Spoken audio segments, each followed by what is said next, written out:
우리는 지금까지 에베소서 1장부터 3장까지의 말씀을 여러 주에 걸쳐서 나눴습니다.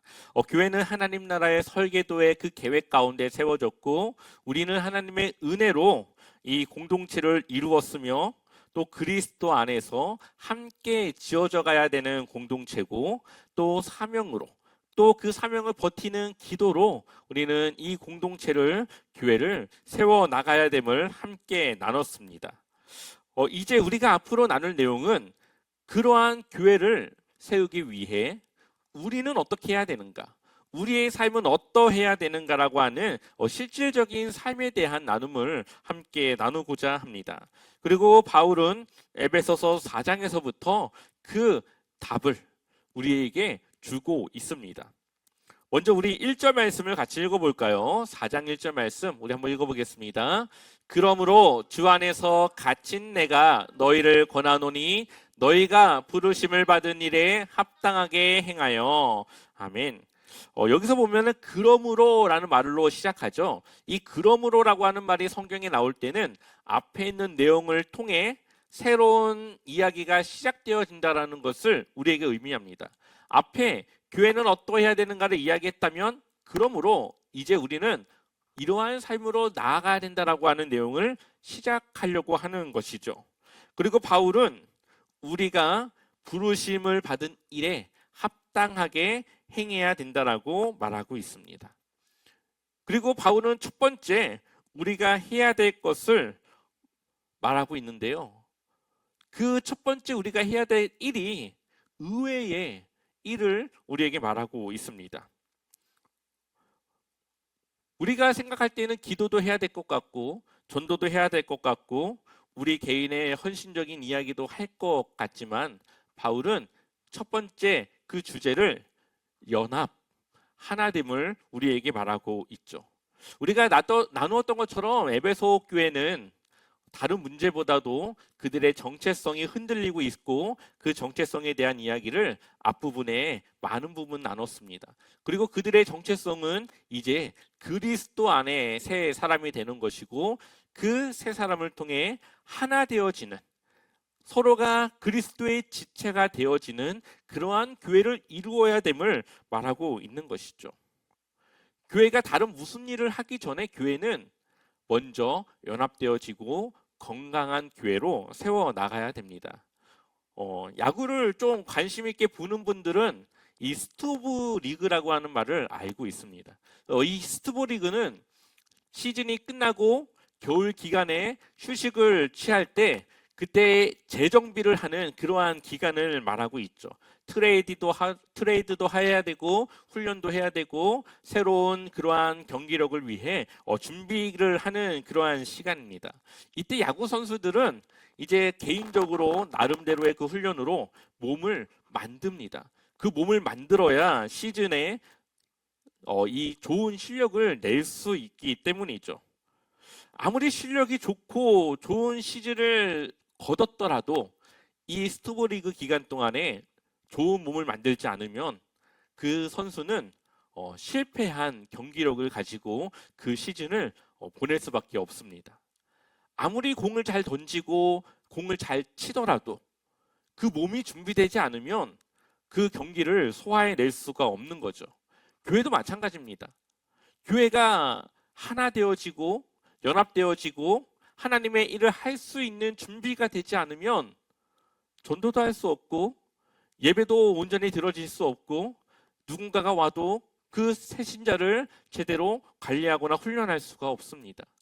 교회는 먼저 그 건강성을 가지고 준비가 되어져야 하는 거죠. 그래서 바울은 오늘 첫 번째 우리가 해야 될 것은 다른 무엇보다도 바로 연합되는 것, 하나 되어지는 것이 우리가 부르심에 합당한 일에 행하는 그 일이라고 말하고 있습니다. 그렇다면 바울이 말하는 부르심은 무엇을 말할까요? 우리는 어떠한 부르심을 받았을까요? 네 가지로 볼 수가 있습니다. 첫 번째는 하나님 나라의 백성으로 우리를 부르셨고, 그리스도의 몸된 지체로 부르셨고, 하나된 공동체로 부르셨습니다. 그리고 우리는 그 부르심에 합당한 삶을 따라 그 하나 되어진 것을 지켜야 되는 것이죠. 오늘 이 에베소서 말씀에서 중요한 것은 우리가 하나로 만드는 것이 아니라 하나 된 것을 지켜야 된다는 걸 말하고 있습니다. 우리 한번 2절 말씀 같이 읽어보겠습니다. 함께 읽겠습니다. 모든 겸손과 온유로 하고 오래 참음으로 사랑 가운데서 서로 용납하고. 아멘. 우리가 하나 되어지는데 필요한 4가지를 말하고 있죠. 첫 번째는 겸손입니다. 겸손은 나를 낮추는 태도입니다. 내가 항상 옳다라는 마음을 내려놓고 교회 안의 갈등 속에서 내가 틀리지 않았지만 그래서 상대방을 존중하고 상대방을 배려하는, 그래서 나의 주장을 굽힐 줄도 알고 내 주장을 조금은 낮출 수 있는 그러한 겸손에 대해서 말하고 있습니다. 두 번째는 온유입니다. 온유라고 하는 것은 힘이 없어서 내가 좌지우지 되는 것이 아니라 그 힘을 내가 절제해서 때로는 그 힘을 쓰고 때로는 그 힘을 거둬서 상황에 따라서 그 힘을 조절할 수 있는 것을 우리에게 말하고 있죠. 예수님은 유하셨죠. 사람들의 그러한 여러 가지 공격에 피하셨고 대적하지 않았습니다. 그러나 진리에 대해서는 포기하지 않고 그것에 대해서는 굽히지 않았습니다. 우리도 이와 같이 진리와 또 중요한 본질에 대해서는 그것을 지키고 힘을 내야 되지만, 그것이 아니라면 때로는 우리는 힘을 거두어서 낮출 수 있고 그것을 조절할 수 있어야 되는 것입니다. 세 번째로는 오래 참음을 말하고 있습니다. 공동체가 하나 되기 위해서는 시간이 필요합니다. 다양한 사람들이 모인 이 공간이 하나 되어지는 데 있어서 단기간에 하나 되어질 수는 없습니다. 또한 사람은 쉽게 변하지 않기 때문에 그 기간을 우리는 기다릴 수 있는 오래 참음의 그러한 인내가 필요합니다. 마지막 4번째는 사랑 가운데서 용납하라고 말하고 있습니다. 용납한다고 하는 뜻은 내가 동의하거나 그것을 맞다라고 하는 것이 아니라 그 사람의 말이 틀렸고 나와 다르지만 그 관계를 내가 유지하기 위해서 그 사람을 내가 포용해 주는 것을 말합니다. 그것이 우리의 신앙과 크게 영향이 없다면, 그것이 정말로 이 교회를 운영하는 데 있어서 크게 잘못되지 않았다면, 믿음이 연약하거나 아니면 아직 신앙이 좀 성숙하지 못한 사람들의 그 말을 우리가 조금은 용납해주고 그 관계를 유지해 나갈 수 있도록 내가 조금 더 성숙한 모습으로 그 사람을 대하는 것이죠. 여기에는 바로 사랑이 필요하고, 그 사랑은 바로 그 관계를 포기하지 않는 그러한 사랑으로 나타나게 됩니다. 바로 이러한 4가지를 통해 우리는 교회를 지킬 수가 있습니다. 3절 말씀을 보니까 평안에 매는 줄로 성령이 하나 되게 하신 것을 힘써 지키라 말씀하고 있죠. 우리가 공동체를 하나 만드는 것은 이미 성령께서 그 하나를 만드십니다.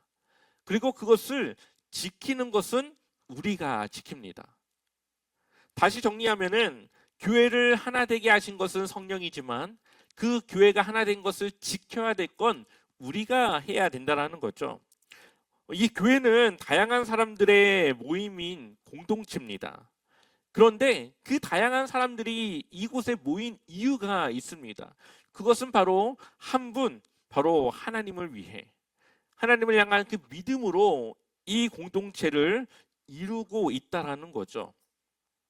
또한 유일한 구원자 예수 그리스도의 은혜를 받은, 그러한 은혜를 경험한 사람들의 공동체입니다. 또한 성령이 나와 함께 하시고 그분의 인도하심을 받아 살아가는 사람들의 공동체입니다. 한 분 성령님의 동일한 인도함을 받는 우리가 서로 다른 성령님의 인도함을 받지는 않을 겁니다. 우리가 성령님의 인도함을 정말 잘 받는다면 그 교회는 한 분 성령님을 통해 이 교회를 하나의 사역의 그 올바른 방향으로 이어갈 수 있는 것이죠. 바로 이렇게 성령께서 우리를 하나 되게 만드셨고 우리는 그것을 지키는 겁니다.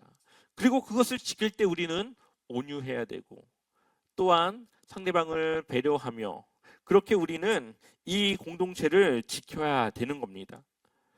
그것을 위해서 우리 안에 성령께서 역사하시는 그 인도함을 우리는 순종해야 되는 것이죠. 그래서 바울은 우리가 하나 되어지는 것에 있어서 그냥 하나 되어지는 것이 아니라 그것에 대한 기초가 되고 모델이 되고 있는 바로 하나님에 대해서 우리에게 전하고 있습니다.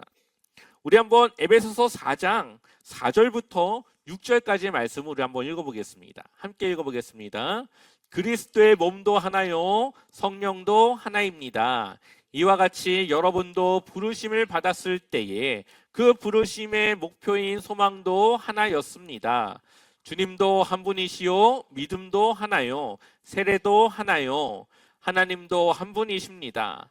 하나님은 모든 것의 아버지시요 모든 것 위에 계시고 모든 것을 통하여 계시고 모든 것 안에 계시는 분이십니다. 아멘. 그리스도의 몸도 하나, 성령도 하나, 또한 그 부르심의 목표인 소망도 하나. 5절에 보니까 주님도 한 분, 믿음도 하나, 세례도 하나, 그리고 6절에 하나님도 한 분이라고 말하고 있죠. 7가지 기초로 우리에게 설명하고 있습니다. 7이라고 하는 것은 성경에서는 완전수를 말하고 있죠. 완전하신 그 하나님의 그 하나 되심을 우리는 본받아서 이 교회를 하나로 이끌어 가야 되는 것. 이것이 바로 우리가 교회를 세우고 우리가 해야 될 실질적인 일이라는 것을 말하고 있습니다. 근데 많은 교회들이 이 하나 되어지는 것보다도 많은 외부적인 사역들에 관심을 갖고 열정적으로 합니다. 교회 내부를 먼저 다지지 않고 그러한 일들을 할 때에 겉에서 볼 때는 여러 가지 일을 하고 있지만 내부적으로는 많은 어려움과 어지러움들이 있는 것을 볼 수도 있습니다. 우리는 많은 일들을 하기 전에 먼저 우리 공동체가 하나 되어질 수 있고 정말 주님의 그 사역을 이룰 수 있는 건강한 지체가 공동체가 되어줘야 됨을 바울은 우리에게 먼저 말하고 있습니다. 우리가 하나 될 수 있는 것은 바로 우리를 이어주는 모퉁이 돌 대신 예수 그리스도의 몸된 교회이기 때문이죠. 우리는 늘 지체라는 것을 기억해야 됩니다. 지체는 의지를 가지고 있지 않습니다. 머리의 명령을 따라 움직이고 일을 할 뿐이죠. 우리는 바로 그러한 그리스도의 몸된 지체입니다. 지체는 또한 혼자서는 일을 할 수가 없습니다. 신발을 신을 때 그 신발을 묶는 것은 손이 묶어주죠. 세수를 하기 위해서 화장실을 갈 때는 발이 그것을 인도해 줍니다. 또한 무언가를 읽고 볼 때는 눈이, 귀가 그 일을 해 줍니다. 이렇게 지체는 서로의 도움과 필요를 채우고 함께 하고 있다라는 거죠. 서로 다른 역할이지만 하나의 몸된 지체로서 그 일을 하고 있습니다. 마찬가지로 우리가 연합되어지고 하나 되어진다고 하는 것은 서로의 역할이 다르고 서로의 성격이 다르고 서로의 생각이 다르지만 그 다름을 예수 그리스도를 중심으로 하나가 되어지고 그 예수 그리스도를 위해서 서로 그 다름을 그리스도의 그 사역과 기쁨과 영광을 위해 사용하는 겁니다. 그것을 위해서 우리는 때로는 나를 낮출 수도 있어야 되고 때로는 내 주장을 좀 더 펼쳐서 옳은 길로 갈 수도 있어야 되고 때로는 연약한 성숙하지 못한 성도들의 그 생각 또한 들어줄 수도 있어야 되고 때로는 그들의 잘못된 것을 또 이야기해서 우리는 그들의 신앙이 성장할 수 있도록 도울 수도 있어야 되는 것이죠. 왜냐하면 우리는 모두 한 가지 소망을 향해 가고 있기 때문입니다. 이미 하나님 나라를 살아가고 있지만 완전한 하나님 나라가 이루어질 때까지 그 믿음을 지키며 하나님 나라를 소망하는 그 믿음으로 우리는 같이 그 길을 가고 있는 것입니다. 이것이 가장 우리에게 중요한 본질이죠. 이것을 위해서 우리는 성경 공부도 하는 것이고, 그것을 위해서 우리는 함께 소그룹도 하는 것이고, 그것을 위해서 우리는 공동체를 이루어서 무언가를 하는 겁니다. 그 본질을 우리가 잃어버리게 되면 그 모임은 별로 의미가 없는 모임이 될 수도 있는 것이죠. 바로 이처럼 우리는 한 분 하나님 되신 그분의 그 모델을 우리는 따라가는 겁니다. 삼위 세 분의 하나님이시지만 또한 그분들은 하나이시기도 합니다. 서로의 그 자리를 독립적이지만 또한 그 자리를 내어주셔서 그 자리에 서로가 서로에게 그 일을 함께하는 상호 내주하시는 삼위일체 하나님의 그러한 하나됨을 우리는 본받아서 내 자리에 내가 하는 것이 아니라 함께하는, 함께 동역하는 바로 그러한 일들이 이 교회 안에서는 이루어져야 된다는 거죠. 우리는 한 하나님 아버지의 자녀입니다. 우리는 다 다른 모습으로 살아가고 있지만 우리는 하나님을 한 분 아버지로 모신 우리는 한 가족입니다. 가족은 때로는 다투기도 하고 좀 관계가 틀어질 수도 있지만 가족이 아니지 않게 되는 것은 아니죠. 마찬가지로 우리는 한 가족으로서 이 교회 안에 함께 연합된 지체임을 기억하여서 조금은 틀어질 수 있지만 다시 그것을 회복할 수 있는 그런 성숙한 마음이 우리 안에 있어야 되는 겁니다. 바로 내 자존심을 내려놓고 하나님의 영광을 위해 우리는 바로 그렇게 해야 되는 것이죠. 어떠한 교회에서 있었던 일입니다. 그 교회에서는 시간을 변경하는 문제로 인해서 갈등이 생겼습니다. 어떤 분들은 전통을 지켜야 되기 때문에 시간을 바꿀 수 없다고 말합니다. 또한 다른 젊은 세대들은 상황에 맞게 변화해야 된다라고, 상황에 맞게 시간이 바꿔야 된다라고 이야기를 합니다. 처음에는 단순한 의견의 차이일 거라 생각을 했는데 시간이 지나면서 서로 마음이 상하게 됐고 서로에 대한 믿음과 의심이 믿음에 대한 의심이 생겨나게 되고 신앙의 수준을 비난하기 시작합니다. 심지어 서로에 대한 인격에 대한 공격을 하게 되었고 결국 교회는 그 시간이라고 하는 그 문제 때문에 두 부류로, 두 그룹으로 나눠지게 되었다라는 거죠. 표면적으로는 시간, 예배 시간을 어떻게 조정할 것인가라고 하는 문제였지만 그 안에서는 그것에 하나 되어지지 못하는, 본질을 그들은 지키지 못하는 그러한 문제가 있었습니다. 시간을 어느 때 하든 그것이 뭐가 중요하겠습니까? 그것보다 더 중요한 것은 교회가 하나 되어지는 것이고 그것을 지키는 겁니다. 서로에 대한 배려와 존중이 있었다면 누군가가 자신의 의견을 좀 굽혀서 타협점을 찾았더라면 그 교회는 나눠지지 않았겠죠. 그리고 그 사람을 통해 성숙한 그리스도인의 모습을 많은 교인들이 보았을 것이고 자신의 그러한 주장에 대한 모습을 후회하고 아마 그것에 대한 회개가 이루어졌을 수도 있습니다. 그러나 서로의 주장을 굽히지 않고 그것을 주장한 그 교회는 결국은 쪼개어져서 그 교회의 하나됨을 지키지 못하게 됩니다. 교회는 정체성을 잃어버리지 않고 무엇을 위해, 누구에 의해 존재하고 있는지를 기억해야 됩니다.